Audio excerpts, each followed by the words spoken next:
Russia is at war, fighting beyond old Soviet borders for the first time since its crushing defeat in Afghanistan. Coming to the rescue of Bashar al-Assad's repressive regime, President Putin turned the tables in the Middle East, challenging US dominance. Iraq, Libya and Syria have plunged into chaos and anarchy, but putting Russia directly in the line of fire. Moscow had already surprised the West with its aggressive intervention in Ukraine.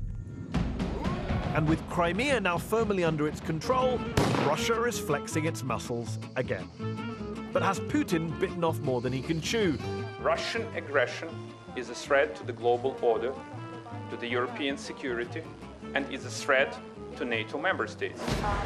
Back at home, critics say he's becoming a dictator and Russia a police state. Many Russians, especially Moscow, are not going to accept Vladimir Putin as a legitimate president. But many adore him for restoring their nation's pride. Спасибо всем, кто сказал. Thank you to all those who said yes to a great Russia. My guest tonight is a Putin supporter who thinks Russia has had a bad press in the West for far too long.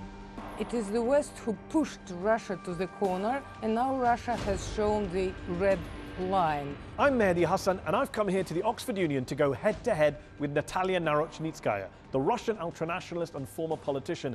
I'll ask her whether Russia is trying to reclaim its old empire in Europe, and why exactly is President Putin backing the brutal Assad regime in Syria. Tonight, I'll also be joined by Masha Karp, a UK-based journalist from Russia and a trustee of the Rights in Russia NGO. Martin Macaulay, British historian and author on Russia and a former lecturer at University College London. And Vasyl Miroshnichenko, co-founder of the Ukraine Crisis Media Centre and director of the Ukrainian British City Club.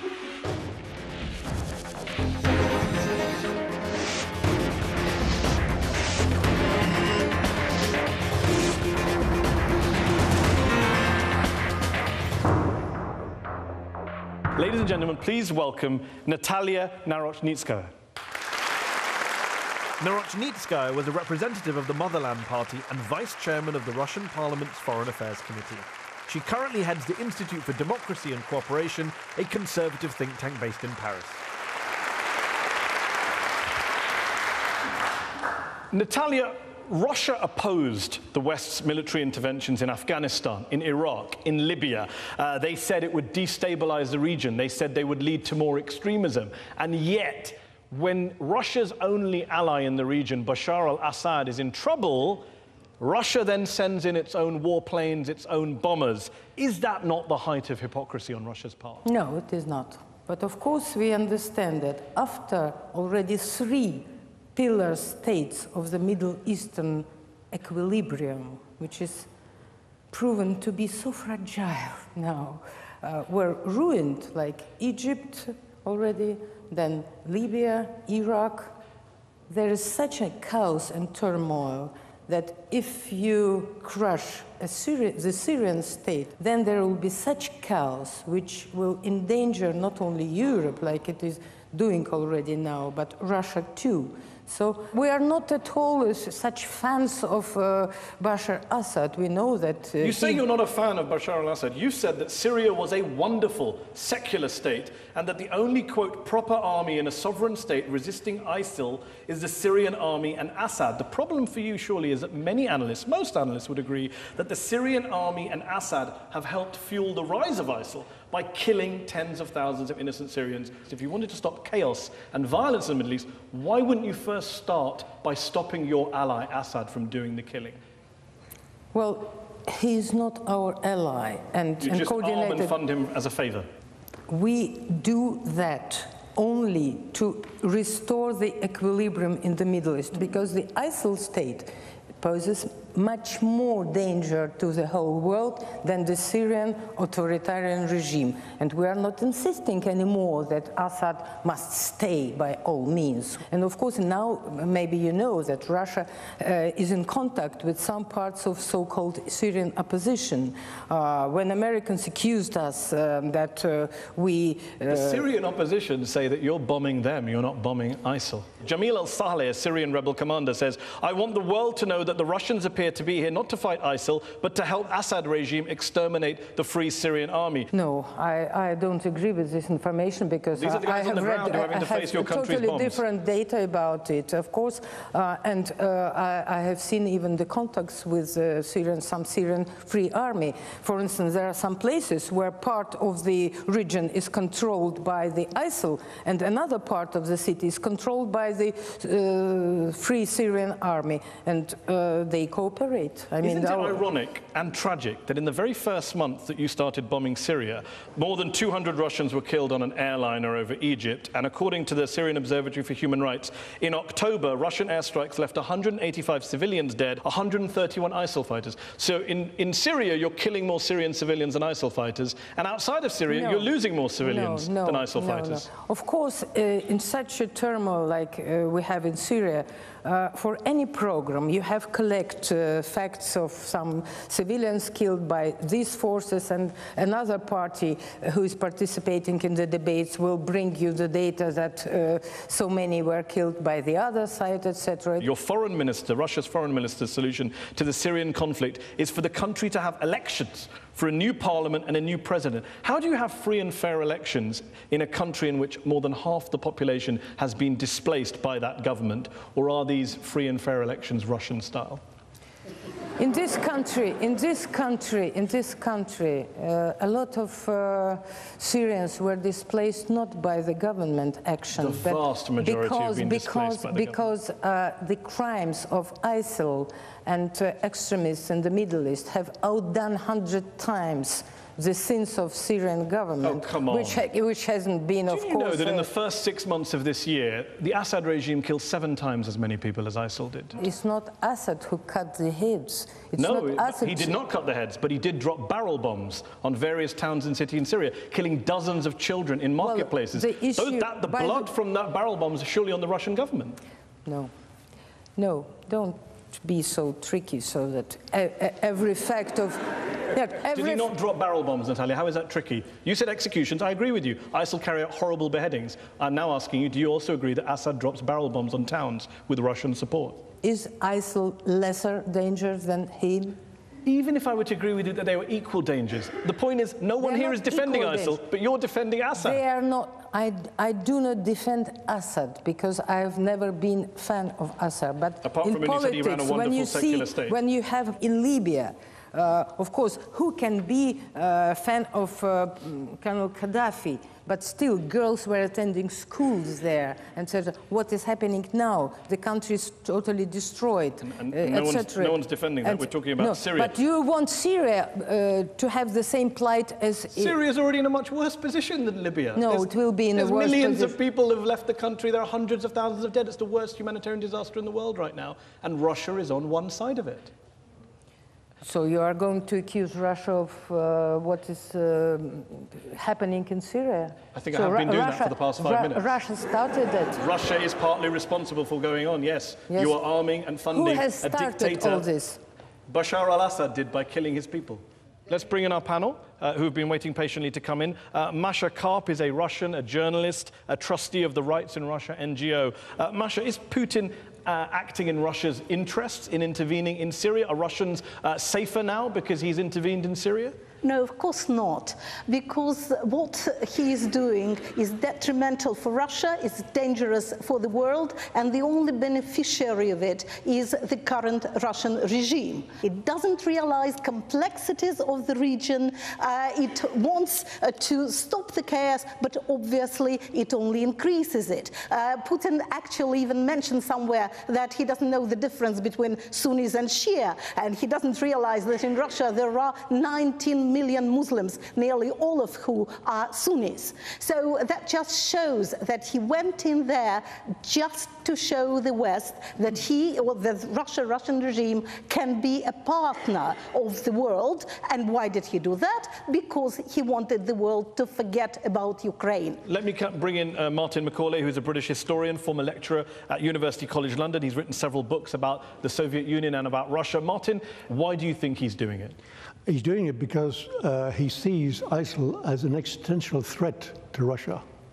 If ISIL wins in Syria, it moves into the Caucasus, As you've said, there are 19 million Muslims in Russia. Moscow has the largest Muslim population in Europe. It will move into Central Asia and so on, and therefore it will destabilize Russia. So therefore it's an existential threat to Russia. You don't think that actually intervening in Syria or Russia's Muslims seeing that he's on the side of Assad, who's been killing a fair few Muslims, will actually radicalize Russian Muslims?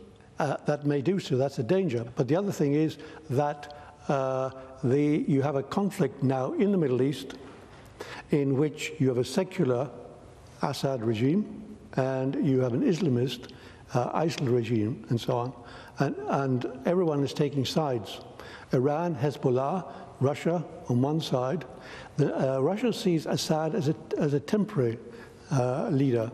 He's not really very important. You say temporary, they've had 4 years to get rid of him and they didn't. Yes, but he in fact is only a figurehead, and he will move away. Let me bring in Vasyl Miroshnichenko, who is the co-founder of the Ukraine Crisis Media Center, director of the Ukrainian British City Club. Vasyl, ISIL are an existential threat to Russia and the region, and therefore Russia is entitled to go into Syria. What's your response to that argument? Well, look, firstly, I don't believe that Putin can really contribute to peace in Syria, because as all the speakers have pointed out, it was Bashar al-Assad who's actually to blame for ISIS, for Daesh, to be recruiting people, because the Sunnis who are trapped there, they have no other option but to actually go to them to fight Bashar al-Assad.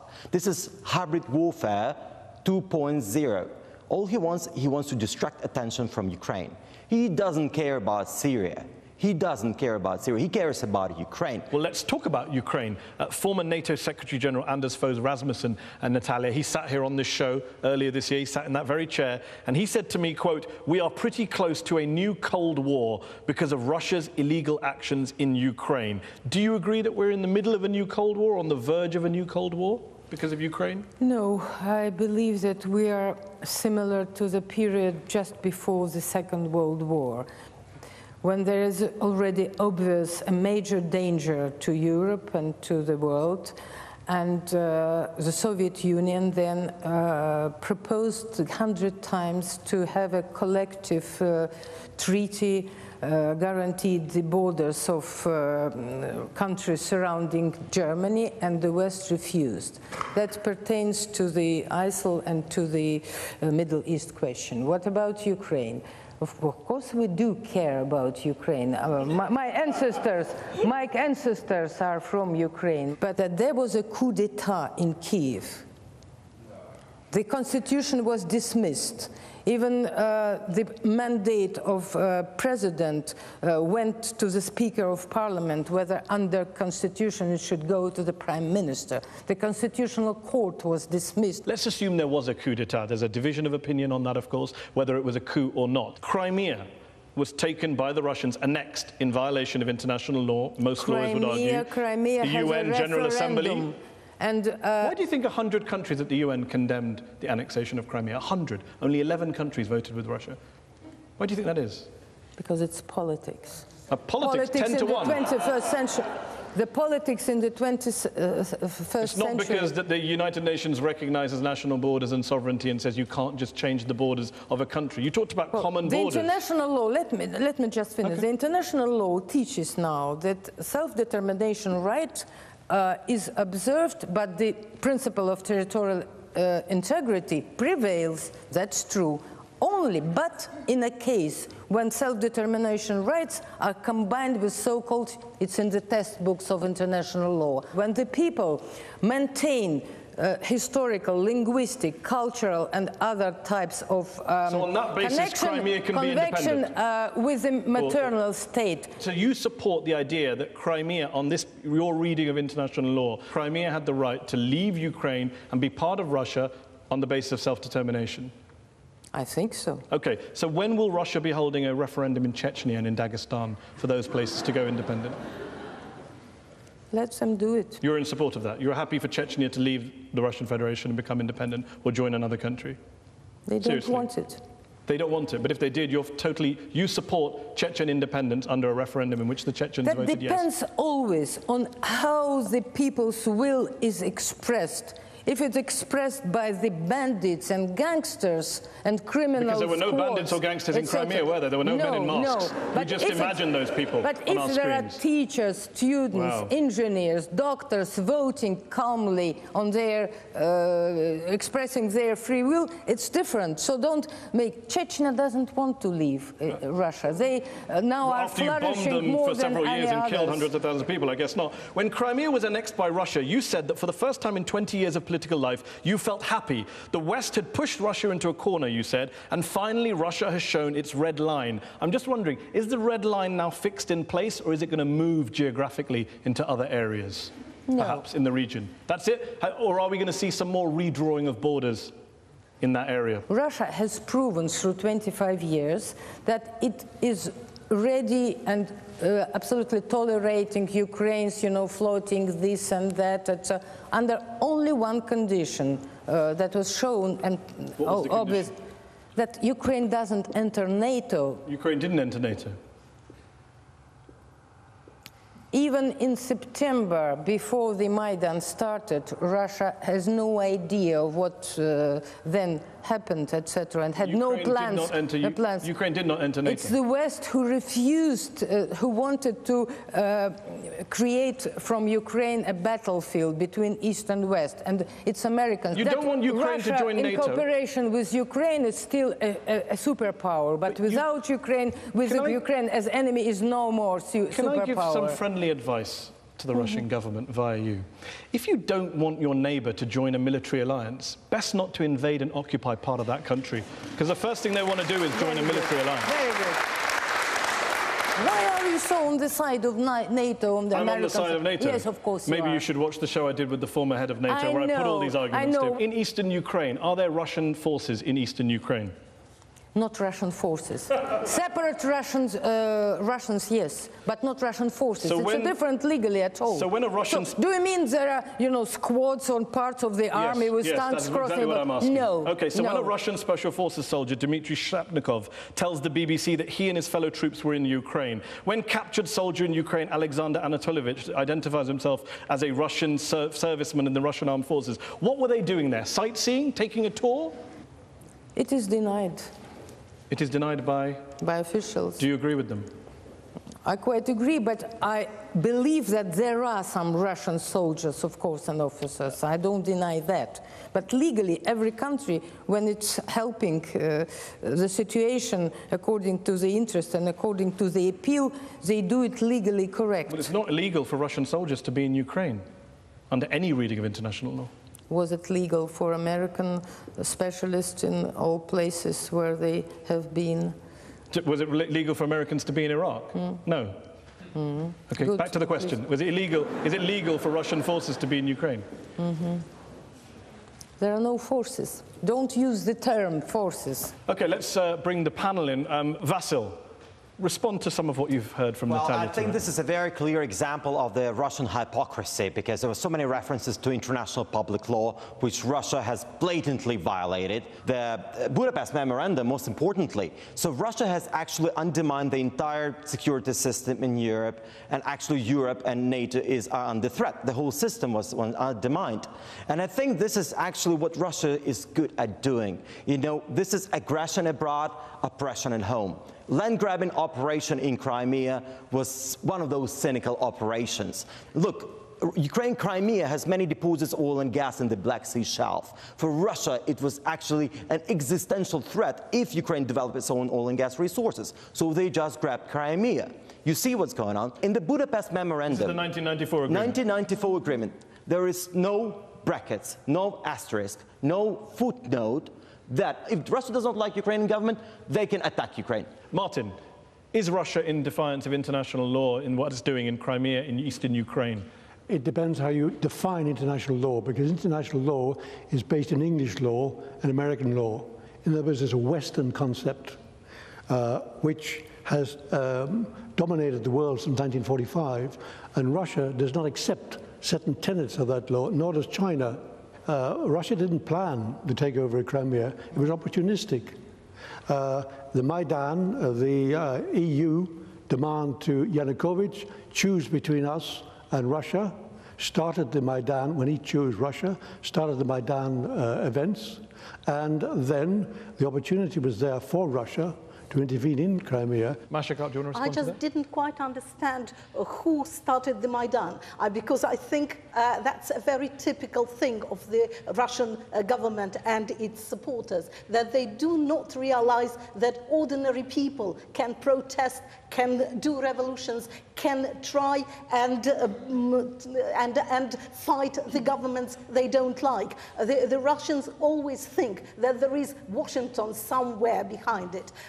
They think that during the protests in 2011 in Russia, when people were protesting against the rigged elections, that there was also Washington behind it. Just recently, somebody said that the protests of Russian long-distance drivers were organized from Washington. So no, Washington has nothing else to do but to organize protests. That's very briefly, and I want to bring Very Natalia briefly, back. look, the key difference between Ukraine and Russia is that we have contestability in Ukraine. We can vote, we have NGOs, we have free media, and if nothing else works, we protest. There is nothing like that in Russia. Of course, you depict Russia as such a black hole in the universe, incarnation of evil and no democracy. Okay, but deal with the specific point about Ukrainians. Ukrainians Wanted change, and they've proved that in elections. They proved that in Maidan. The Maidan started as a protest against oligarchy, mafia, corruption, and there is no doubt that Yanukovych regime was not only the perfect, but was symbol of all that. But the extremist, fascist forces were made an instrument. Fascists. No, fascist. Do you know how many seats the neo-Nazi party Svoboda has in the Ukrainian parliament right now? Well, believe me. Do you know how many seats they have? Svoboda lost. How many seats do they have in the parliament? Very few. 6. 6, yes. That was a great fascist coup by them. Yes. Just dial in the internet, for instance, torch processions in Kiev. You will see that every 1st of January, there are fascists with bandera, with even swastikas, with torch burning, walking down the streets, and there are thousands of them. The Russian authorities don't have problems with fascists when they're on their side. No, our fascists do not demonstrate on streets, and Come on. Natalia, fascists and Holocaust deniers are welcome in Russia when they're on the Russian government. No, they're not welcome. So the Duma, the Russian Duma hasn't hosted Golden Dawn from Greece, hasn't hosted Jobbik from Hungary? Have they not hosted these parties? Golden Dawn is an openly neo-Nazi party. It's been hosted in the Duma. They were, what do you mean by hosted? I meant they walked through the door and Russian parliamentarians came and shook their hands. Some deputies, of course. No, the Speaker of the Parliament was involved with both the Front National, the Golden Dawn, and Jobbik. Is part of the Hungarian Parliament? Yes. Yes, but then how can you call them? Very easily, fascist parties can be part of parliaments. Golden Dawn has neo-Nazi swastikas on its flags, was hosted in the Duma. Marine Le Pen is a regular visitor to Moscow from the French National Front. Marine Le Pen is not a fascist party, okay. But of course I have no connection with Marine Le Pen, and I haven't spoken to any of them. On that note, we're going to have Natalia. Mikhail Gorbachev, the former president of the Soviet Union, he said that he used to like Putin in his early years and that he supported him in the West and got a lot of flack for it. Recently, Gorbachev said Putin has begun to, quote, lean towards autocracy. People are yet again being pushed out of politics, Gorbachev added, not being entrusted with the simplest of things. There are again slave drivers and herdsmen everywhere. That's from a man, Gorbachev, who publicly supported the annexation of Crimea, who used to be a Putin defender. So what? Do you agree with him?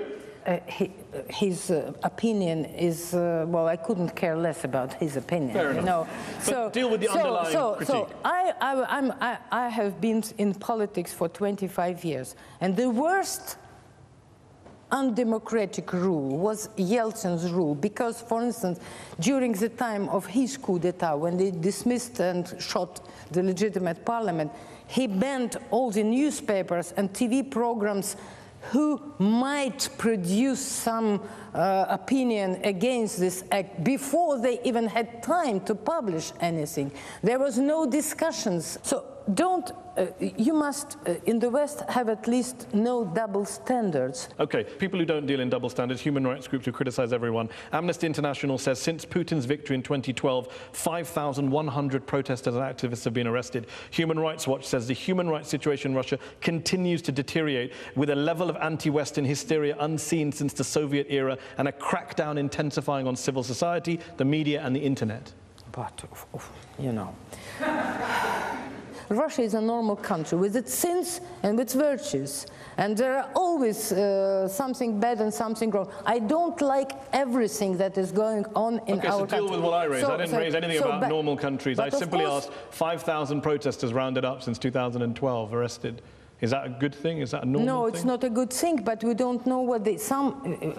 I will not say for everybody, but some human rights activists want to be arrested to attract attention. I'm not speaking for all at all, but we know such cases because they lost so much now on the basis that public opinion in Russia is very pro-Putin. That's the results of all public polls. So those critics or even those who hate him, they lost influence and they want to attract people. It doesn't mean there are no breaches of human rights. Well, let's talk about some of the breaches of human rights. Yes. In February 2015, prominent opposition figure Boris Nemtsov was gunned down outside the Kremlin shortly before he was about to produce his report on Russian military involvement in eastern Ukraine. His daughter called it an act of political retribution and said that the state news channels were responsible for methodically fomenting hatred of her father and other opposition figures who were presented as traitors to the nation. We may never uncover the truth behind his death, but isn't it fair to say that the Putin media machine contributed to it at a very minimum? Boris Nemtsov, whom I knew, to think that Boris Nemtsov posed any danger to government, or that means not to understand anything in Russian political life. Who needed his death? Fine, you explained, who needed? The government, the Kremlin. Well, he was about to publish a report saying the opposite of what the government says about Ukraine. All the serious experts think that it was done against Putin. Well, let me ask you this question such prominent amongst the opposition weird, Natalia? people. Isn't it weird that so many of Putin's critics and enemies, whether opposition figures, investigative journalists, former spies, they just seem to have this bad habit of getting assassinated? It's kind of a weird coincidence, is it not? That they all just die in weird circumstances. Who always die? Well, who died? We mentioned Boris Nemtsov. There's Alexander Litvinenko, who was poisoned here in the UK with polonium. The British police, the barrister representing the police, said the only credible explanation the only credible explanation was that the Russian state was involved in Mr. Litvinenko's murder. You really think Litvinenko was murdered by Russians? You ignoring I'm telling you what the investigation says. The recent results of investigation that has nothing to do with Russia. Who needed his death? Well, at least there should be cui bono. Well, the British inquiry thinks it was the Russians. His family think it was the Russians. Leading physicists think it was the Russians. A fair few people think it was the Russians. No. So no Boris. No Boris Nemtsov, no Alexander Litvinenko. Let's keep going. Anna Politkovskaya. Regardless of any of my political views, I'm sincerely thinking that Litvinenko's death was needed not by Russia, but so Russia didn't need his death. Russia. They didn't need Boris Nemtsov's death. Anna Politkovskaya, the award-winning investigative journalist, was killed in 2006. The judge in her case said it was politically motivated. In March 2008, 2 TV journalists were killed a day after their names were put on an official media blacklist. The founder of the weekly Kremlin critical magazine, Chernovik, was killed in 2011. Being a journalist who's critical of the Putin government in Russia today doesn't seem to be too good for your life expectancy. No, it's absolutely safe. So then what about these people who are dead?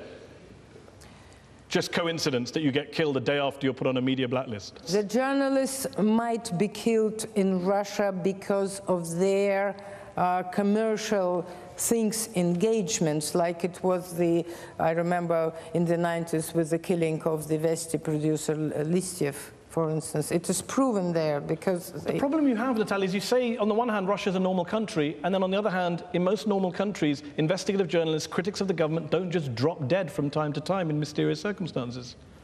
They are not dropped dead because they are persecuted. Believe me. Why are they all killed then? What's the common theme? There are some killings in Russia, and that's bad because the criminal situation isn't good. And when the Kremlin talks of fifth columnists, when Putin talks of national traitors, that doesn't contribute to an atmosphere in which critics of the government are killed. Well, Russians' political vocabulary differs a little bit from the Western. Is it more harsh?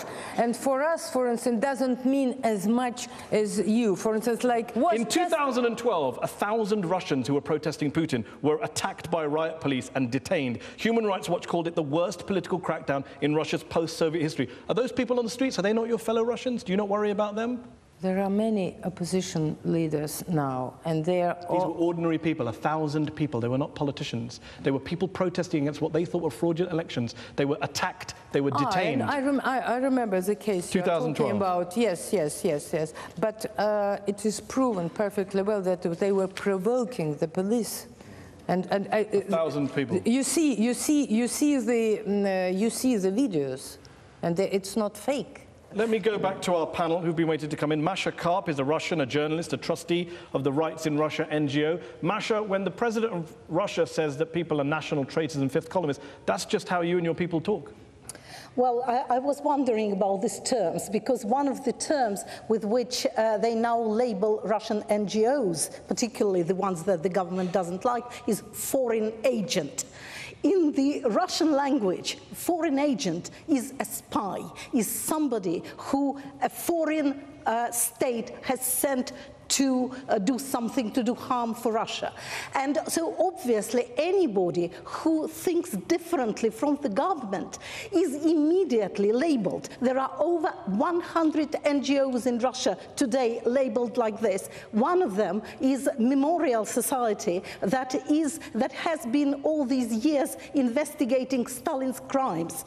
Ministry of Justice said that Memorial Society was undermining the constitutional order in Russia. So are we getting back to Stalin's times? I'm among those who criticize this term. Agents has some flavor of You're not in favor of that thing? Not for that term, but at least the purpose of that law, which I can defend, was to show the public, that the public knows who is financing, so foreign financial institutions or domestic ones. And I think the Russian public has right to know. Okay, Martin Macaulay, Vladimir Putin, is it fair to call him an authoritarian leader?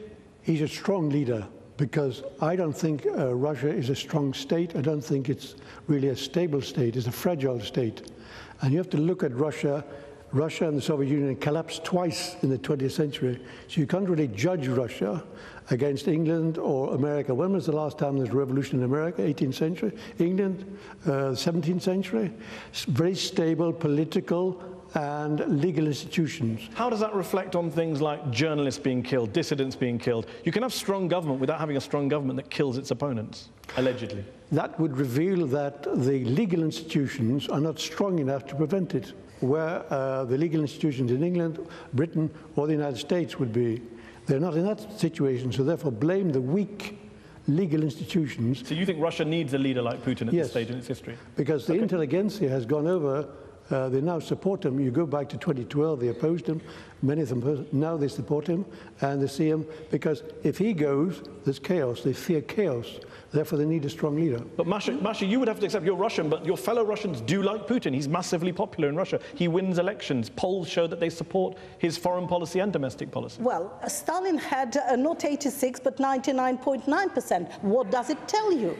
It tells you that people, even today, are still afraid to tell you exactly, an interviewer exactly what they... So you believe there is a silent majority in Russia who are not fans of Putin? Really? Well, I'm sure there is, but also I'm sure that there are people who are brainwashed by Russian propaganda, because when Russian television shows you every day how Ukrainians crucify little boys or things like that, you would love Putin like just like Orwell's hero loved Big Brother. You know, propaganda works. Okay, Vasyl Miroshnichenko, co-founder of the Ukraine Crisis Mass Media Center. Ukrainians, as you said earlier, they've revolted against a president they didn't like. They had elections after that. Do you think that's ever going to happen in Russia anytime soon? Never. It's never going to happen in Russia. But you see, this is a problem because the biggest tragedy for Putin is actually the collapse of the Soviet Union. He wants to revive Soviet Union, and of course, he doesn't recognize Ukraine as a nation. He stated it many times. He said it's a temporary thing on the map of Europe. Now that we were invaded by Russians, the only protection for us is actually NATO. Do you worry that no matter how popular Putin is at home, today Russia's more isolated than it's been for a long time in the international aid? He's subjected your country to sanctions, there's been a currency crisis, there's been all sorts of economic problems. He hasn't been so good for your country in terms of its image, its reputation, its standing in the world. Well, I'm very sad that Ukrainian people hate Putin. I'm really very sad about that. But there is no isolation of Russia. Russia can't be isolated because it's a great power. Let's go to our audience who've been very patient, waiting to come in. Raise your hands and I'll try and come to as many of you as I can. Gentlemen here in the front row. I would like to ask you about this disaster with airplane that happened in Sinai. The question is the following. After nearly 2 weeks of silence, Putin finally stepped up and said, this is the terror attack. We will kill this and punish these people where they can be found. It's a disaster and so on. And we will do all possible means to punish these people.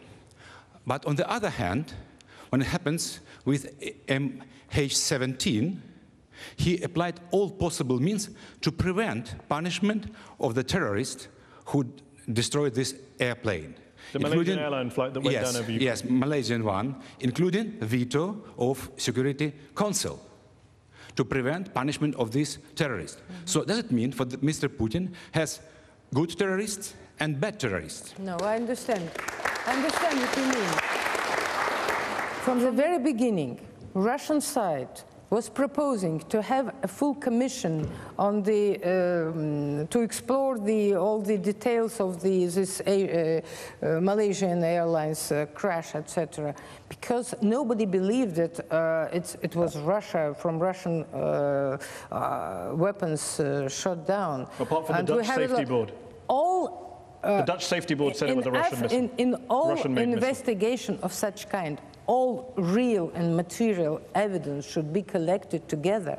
But what we Russian-backed know... separatists wouldn't allow investigators to approach the crash site.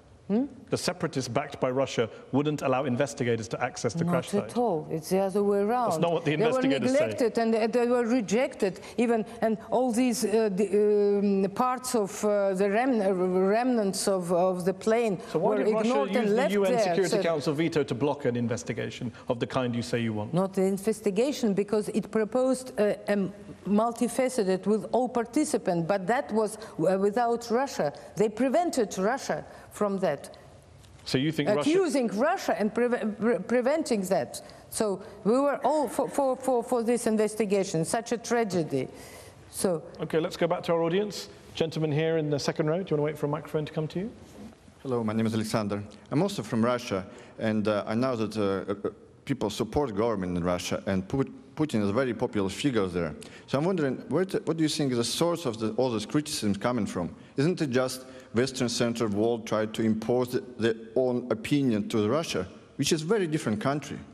No, for instance, if every newspaper in England or in Europe, every radio station, every radio program produces only facts of how many journalists were killed, etc., etc., when your news programs do not give a single positive element of Russian life, then of course people abroad think that Russia starts thinking, because thinking now is not popular. You're just absorbing what is... That's a very fair point. Let me put that to Masha. Masha, you would accept, you're a critic of the Putin government, you would accept that the Western media doesn't exactly cover Russia in the fairest of ways?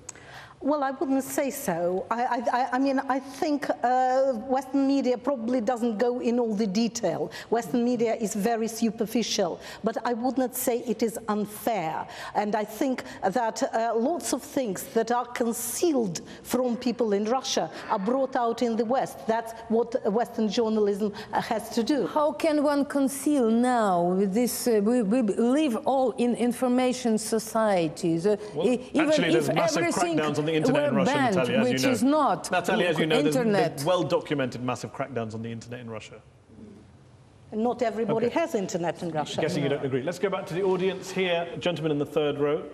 Do you think Russia and Putin's criminal regime has a right to break international law, shoot down civilian airplanes, occupy territory of sovereign neighbor states? Actually, for actions like that, they should be facing trial in the International Court of Law. And don't you think that actually Russia is much more resembling Nazi Germany right now than Ukraine? Because it's not Ukraine that it has an authoritarian state that occupies territory of its neighbors and poses as a real threat to the whole world. Can you respond to that?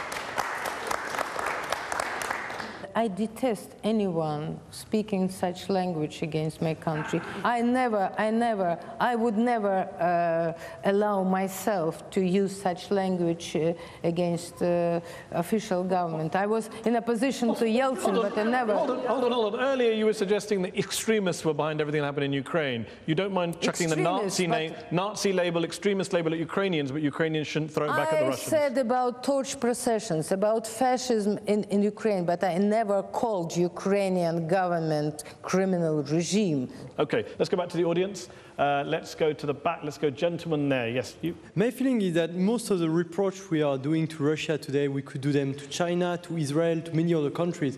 Do you think the reason why people are so focused about Russia is because they are basically contesting publicly the politics of the West, and they are having a geopolitical role, a bit like Iran or some other countries? Do you think that if they were just focusing on their inner politics and were not really annoying the Western powers, people wouldn't talk really about Russia?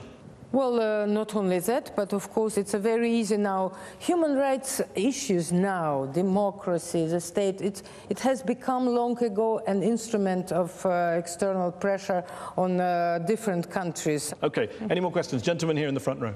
I'm Abdullah, I'm Syrian activist.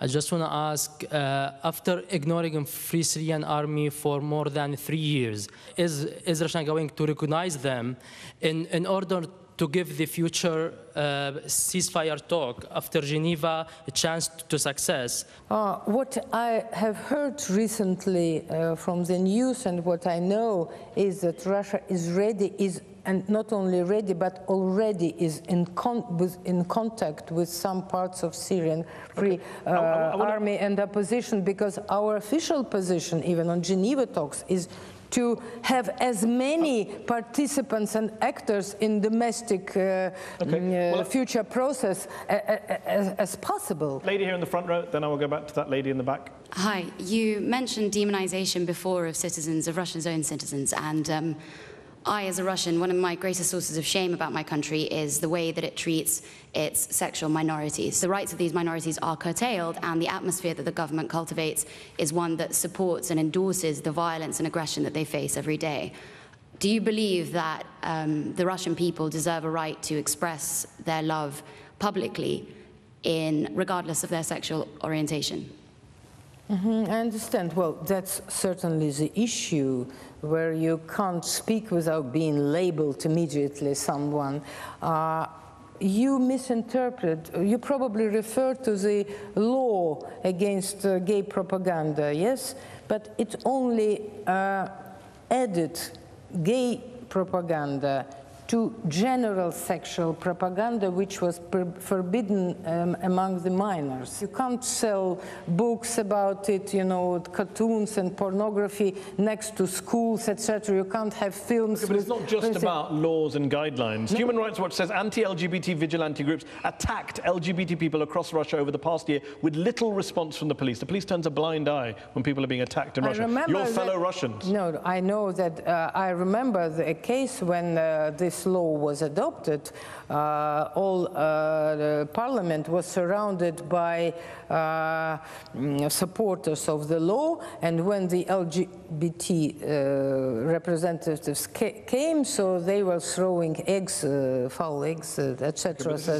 So nothing more. But more than believe me, Russian gays and etc. They publish their magazines, they have their hairdresser salons. Once I just incidentally dropped into one, and incidentally I had manicured there, and I even helped one American gay who couldn't explain to the hairdressers how his hair should be dyed, etc. With respect to your experience as a hairdresser, the point is that human rights groups have documented violence against no LGBT violence. people. No more violence. That's what you say. Human rights will say otherwise. The majority still in Russia thinks it's a sin, like your probably grandmothers. Okay, let's go to this lady here in the front row. Given that Russia is, as you've said before, such a large supporter of self-determination for the historical and ethnic minorities of Ukraine, would Russia be extending that same support of self-determination to the historic and ethnic minorities of Syria?